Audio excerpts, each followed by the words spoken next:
Hi,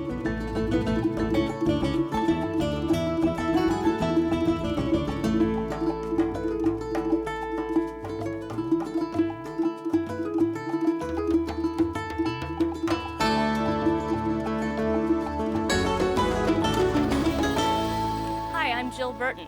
This week on Build It Green, we're visiting a family that is attempting to do a zero-energy remodel on their home.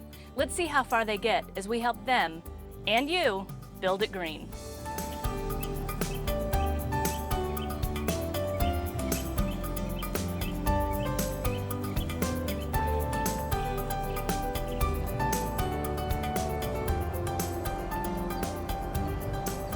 It's the third house, so this one right here. Yeah, that's it.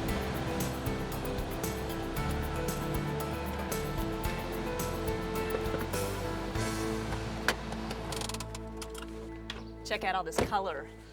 Oh, and a garden cafe. I like it. Hi there. Are you Mick? Yes. Hey, Mick. Charlie. Hey, Povek. Charlie. How's it going? Good. Hey, nice Mick. to meet you. Hi. Love your flowers. Oh, thanks. Yeah, this is the time of year when they really shine. Yeah, so we understand you want to take this home to zero energy? Well, that's the plan, as far as we can get. So are you going to take the house off the utility grid? Well, no, we're not going to, because actually we're going to take the energy consumption down as low as we can and then use solar thermal and solar electric to make up the difference. But the problem is you don't always generate the energy at the same time that you want to use the energy. Right, so the grid's going to act like a battery to kind of smooth things out? Yeah, exactly. That makes sense. So let's take a look around. I can see you're not watering your grass, my kind of guy. We've got a lot of grass in the back, so we're going to turn this into xeriscaping. Oh, good. Native landscapings and plantings. Right, exactly. You know, you're living in a desert climate here, and although grass provides some cooling, it's certainly not enough compared with the amount of water you got to use on it. Yeah, it really is an incredible waste of water. Makes sense to use the native plants and let them do their thing. Yes. I notice you've got a lot of south-facing wall here on the front of the house, but it's all shaded. You don't have any glass that's exposed to the sun. Yeah, it's really nice. It actually is fairly shaded out here and fairly cool for about 6 months out of the year. You know, the other good thing is you're oriented north and south here, so you're getting your daylight from both the north and south, which reduces your solar heat gain also. When was this house built? 1975. It was a pretty good builder.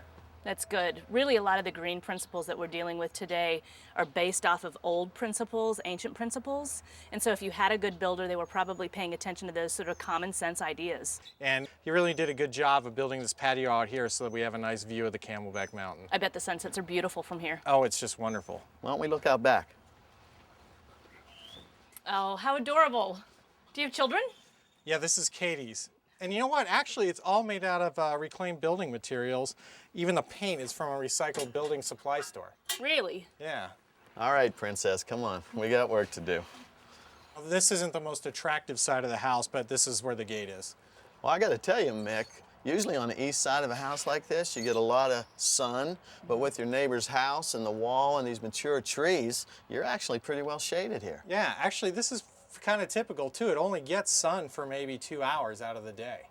See 1970s vintage aluminum windows, single pane? Yeah, those are, I'm sure they're original windows. And at least the previous owner put on some kind of a 1970s window tinting on it in order to try and cut down the glare a little bit. Great. What about this air conditioning unit? It looks pretty old. Yeah, it's probably 15 years old, and we've been told it's operating at about a 6 SEER, which is not very good at all. So we're going to retire it. Oh, good. What is this stuff over here? This is actually some foam that's left over from a construction project. And the people were looking to get rid of it. They didn't want it anymore. And I thought, you know what, maybe we should add some insulation to the outside of the house. I've seen it before. Actually, there's a neighbor that's doing it.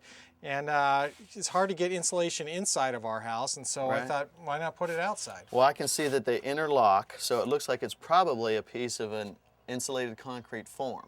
Yeah, I think so. You know, and this stuff is off the charts, energy efficient. So you're thinking about attaching it to the wall, something like this? Yeah, we were thinking about gluing it to the wall or nailing it to the wall, and we wanted to restucco anyway to update the look of the house. Right. Some of the things you need to think about is a non-toxic glue when you go attaching it. Oh, good idea. And also, this is going to provide excellent energy efficiency, but you might have some serious labor getting this on here. Yeah, I was thinking about that. At the time, it was free materials. And since we want to restucco the house anyway to change the look of it and update it, I thought it might be worth it in the end. But we're still trying to decide. Okay, let's look out back.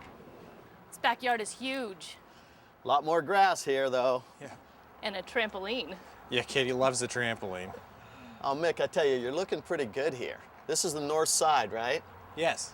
Okay, so you have a lot of windows, but you also have these large overhangs. And with our latitude here in Arizona, you're getting a maximum effect of the daylighting, but you're not getting the direct radiation. Right, yeah, we can leave those shutters open and the curtains open and just look out here and not have to worry about just heat pounding in. Looks like you're also doing a lot of entertaining back here.